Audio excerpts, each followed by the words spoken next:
Is this thing on? Welcome back to Big Mouth and fancy seeing you here in June. I'm very welcome, my friends, and especially my enemies. Come in, sit down, no touching. I don't do the touching. And is it good to be awake on Tuesday? I want to know. So welcome to Tuesday's DCEU Daily. I'm Mick Meanish. You can continue the conversation with me over on Twitter at Movies TV Mad. So find me on there and we can continue the conversation. But today, apparently, this year, they're going to release the Snyder Cut. Well, this is interesting because a couple of people have been posting it's coming. Jason Momoa did it on his Instagram, but that could mean anything. And the backing to that, I think, was the backing to his production company and something he was working on. So I don't think that had anything to do with the Snyder Cut. And then someone else posted it's coming on Vero, which Zack Snyder liked. Again, who knows? Zack Snyder likes a lot of things that really don't end up really meaning anything, and they're just things that he likes, which he can do, of course. And the recent thing is that a fan DM'd Jason Momoa's trainer and was asking, "Oh, is the Snyder Cut coming?" Blah blah blah. And basically, he says, "Is it coming this year?" And he kind of brings that 100% thing as a reply. We've had so many false dawns, haven't we? I mean, could the Snyder Cut finally arrive this year? Now, well, if you believe it's on HBO Max, that wouldn't be the case because HBO Max doesn't launch till next year in North America. So but who knows? Who knows what's going on? It certainly couldn't be on any cinema screens because those things have to be organised properly. So how could you see it? How could you see it? So this is a very, very interesting thing. We're in September right now. Is it normal practice to announce a DVD release maybe for Christmas? I mean, if you wanted to release the Snyder Cut and for it to hit shops and, online shops and physical shops, you would kind of look to Christmas. Is it natural practice to all of a sudden announce something now for December? The reality is it's not coming this year. And I hate to be the bearer of bad news. I think we just got to keep on fighting until we hear from Warner Brothers that this thing is coming. If it was next year, I'm fine with it. The sooner I can see it, the better. And I think we're all the same. Don't forget, as soon as it is announced, I will snap my theatrical copy of the Justice League movie right in front of you here. So that will be absolutely fantastic. But I don't believe it's coming this year. I think, as I say, we're in September now. It's nearly the end. We're coming to the end of the year. This is the final straight. And how many releases are kind of all of a sudden announced for like now or later? There's no HBO Max this year. So look, when people do videos and say it's coming, it's coming, we've heard this, and it's all clickbait, and they say take this with a pinch of salt. Take this with a pinch of salt hides a multitude of sins. I've even said it before, right? And it kind of gets us away with doing these kind of clickbaity videos, which is great. It brings in the butts in seats and stuff, but it has very, very little legitimacy. And the amount of times I've seen a release the Snyder Cut video saying it's coming, it's coming, it's coming, and it's not coming. We're still here. What are we now? It's not far away from November, so that's 2 years. 2 years since the Justice League theatrical cut came out. 2 years we've been fighting to see Zack's definitive vision of the Justice League movie, and we still haven't seen it. So is it coming this year? Absolutely not. It just doesn't make sense. Mathematically, the way the industry works, you wouldn't get a movie announced for this year. When would they bring it out? It's ridiculous. It doesn't make any sense. So I don't know what kind of drugs Jason Momoa's trainer is on, or even if that was Jason Momoa's trainer. Basically, when you hear stuff from fans, and I've just said about taking things with a pinch of salt, but you really have to take some of these things with a pinch of salt because there's no one who would be more excited, well, maybe apart from Zack Snyder, right, and a few other people, if this film was released. I want to see this film. But I'm bored with the clickbait headlines. I'm bored with the articles now, and I think the articles are good for the movement. So I want to see them keep going. Don't get me wrong, but I just want to see the film now.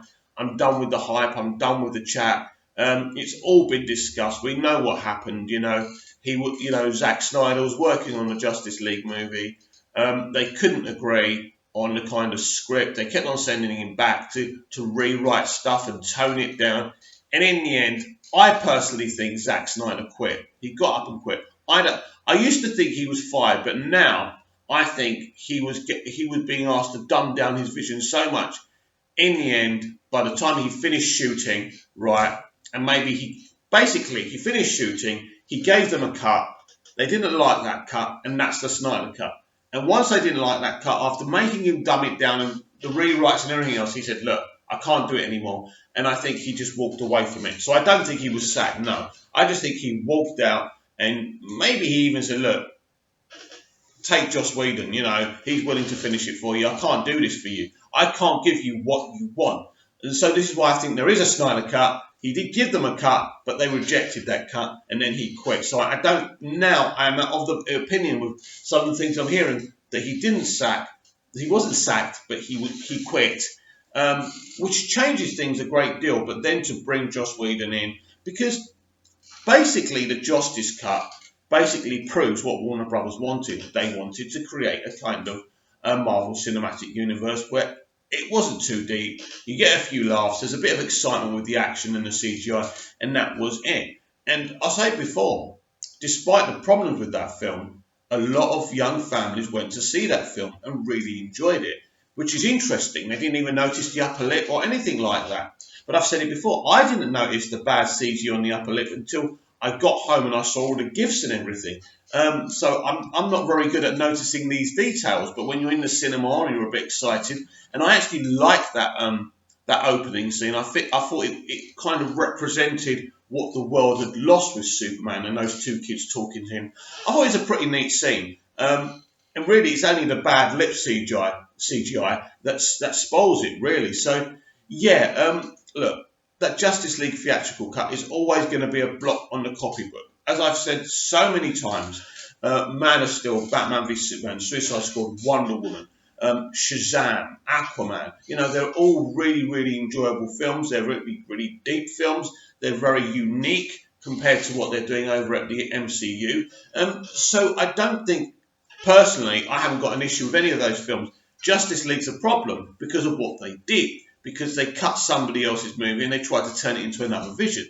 It's crazy. I mean, the only thing you can say about Whedon, he succeeded in doing it. He changed the tone of that movie. He did cut somebody else's film and film a few of his own scenes and put them on top of them. That's why the film's a mess. But there's still elements of that film that are quite kind of enjoyable.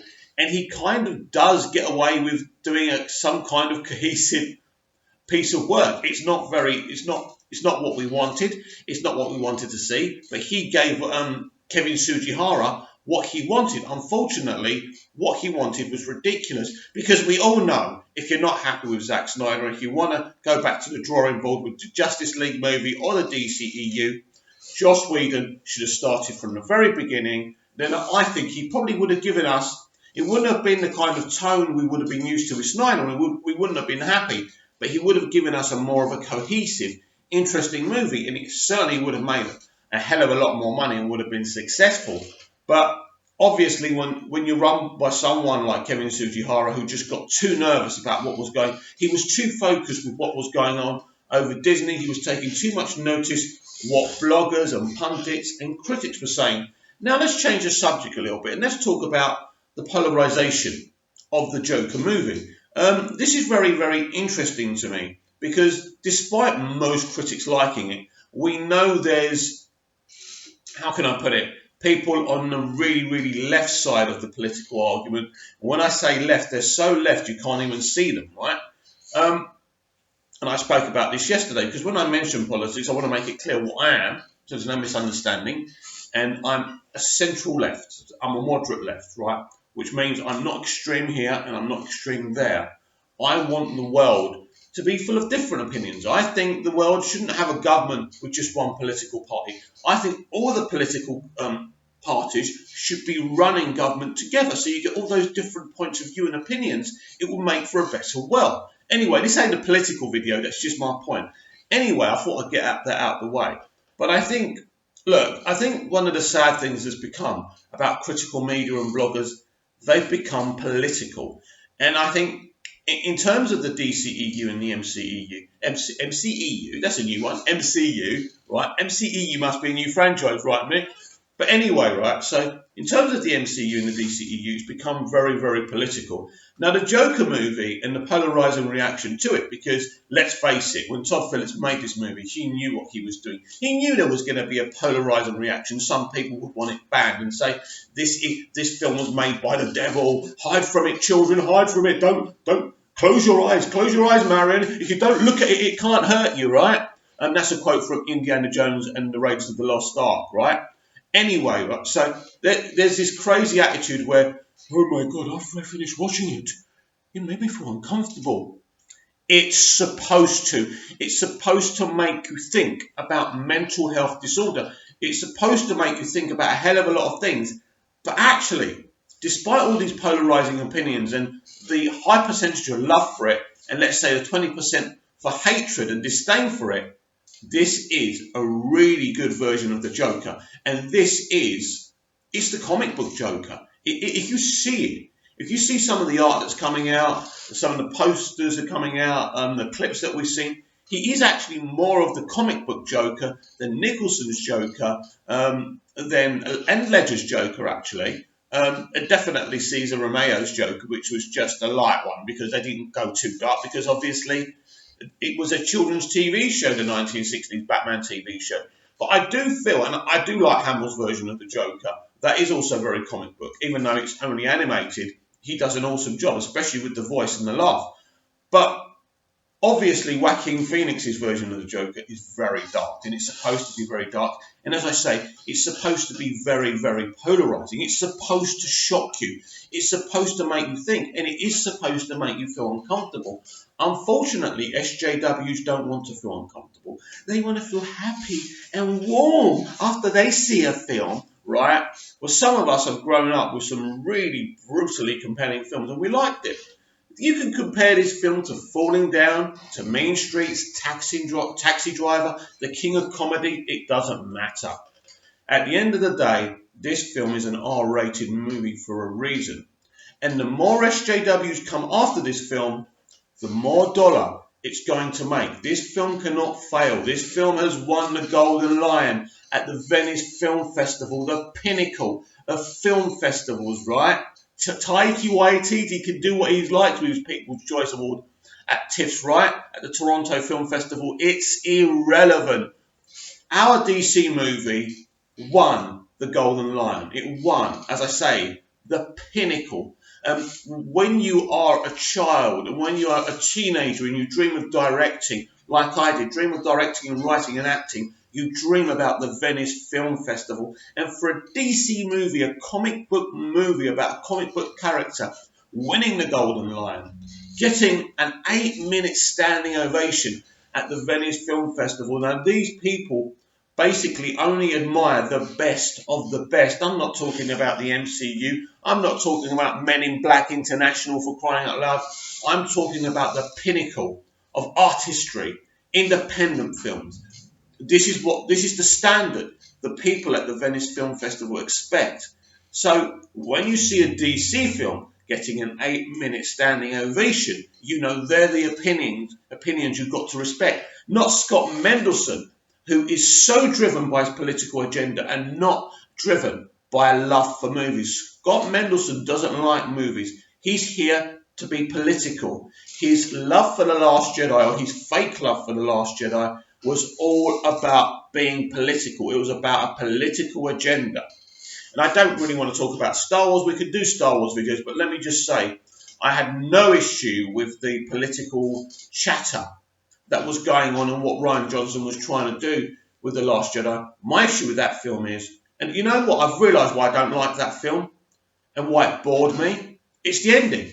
It's the Millennium Falcon bit. It's Rey giving Poe fuck me eyes, right? And then it's that kid at the end. And then by the end of it, you're going, What the fuck did I just see? Anyway, this isn't a Star Wars video. So we were talking about Joker. So Joker was always going to be polarizing. But as I say, the more polarizing it becomes, the more money it makes. So please comment down below. Please like, share and subscribe. Yes, share the videos. That's how we get more attention on the channel, more viewers, and we keep this channel going, because I love coming on here every morning when I've just come out of bed and I'm still hungover from the night before doing these videos. It really makes me happy. As you can see, I'm very excited for the future of DC movies. But also, I want to talk about something before I go. Yes, I nearly forgot, and thank you, Head, for reminding me of this. Henry Cavill. There's been more rumours about Henry Cavill still being Superman.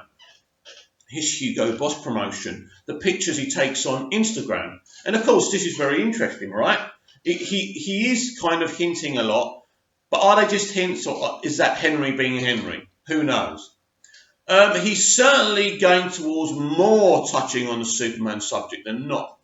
But why hasn't Henry Cavill made a Superman film since 2017's Justice League? Look, there's loads of different reasons for that. There's the removal of Zack Snyder. Zack Snyder cast him. That's a big problem. And Warner Brothers just seem to have been too scared to make a Superman film. Now, if you believe the rumours, James Gunn was offered a Superman movie. Now, whether that was true or not, I don't.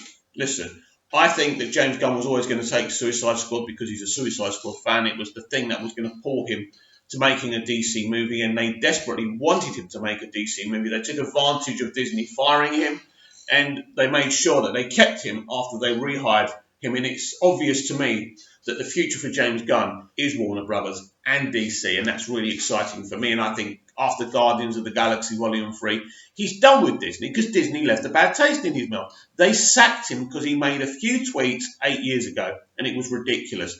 And you can't have an open relationship with a company after that. He's just making the film for the love of the characters, the love of the actors, and the love of the fans. He's that kind of guy.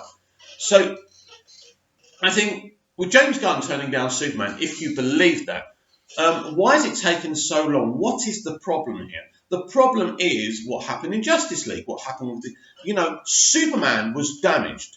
Superman's legacy, not totally, but a little bit. And as a Superman fan, I'll be honest about it, it was damaged. The upper lip CG, the way Superman was represented in Justice League really hurt him.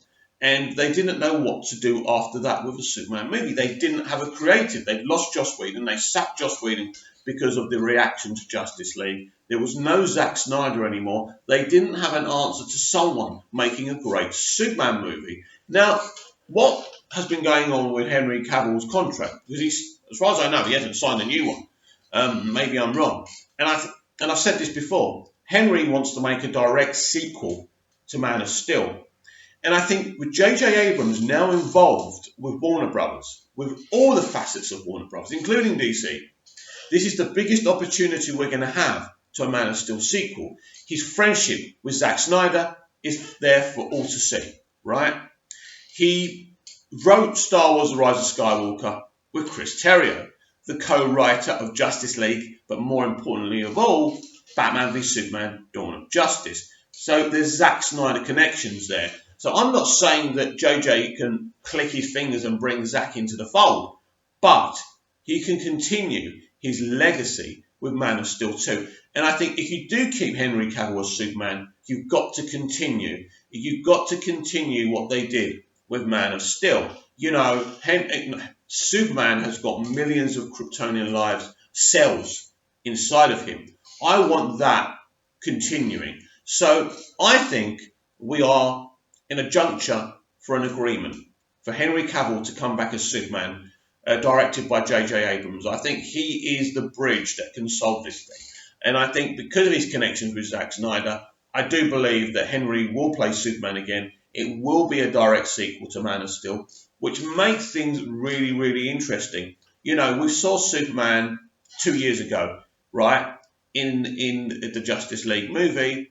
We saw him in 2016, a year before that, obviously in Batman v Superman. So we've seen Superman 3 times, and obviously heavily, mentioned in Suicide Squad. We got a kind of cameo in Shazam. It wasn't Henry, but it was a Superman kind of a big Easter egg, and he got a lot of name drops in Shazam, as did Batman. So I think we are coming to an announcement where Henry Cavill is still Superman, and J.J. Abrams writes and directs a direct sequel to Man of Steel. And obviously, it's not a big shock for you to hear this. I believe that Chris Terrio will write that movie with J.J. Abrams, and I hope that's the case, because Superman's my favourite character, and he deserves to be in movies, multiple movies, other people's movies, his own movies. He's so important, and Warner Brothers know this, and of course, so does J.J. Abrams.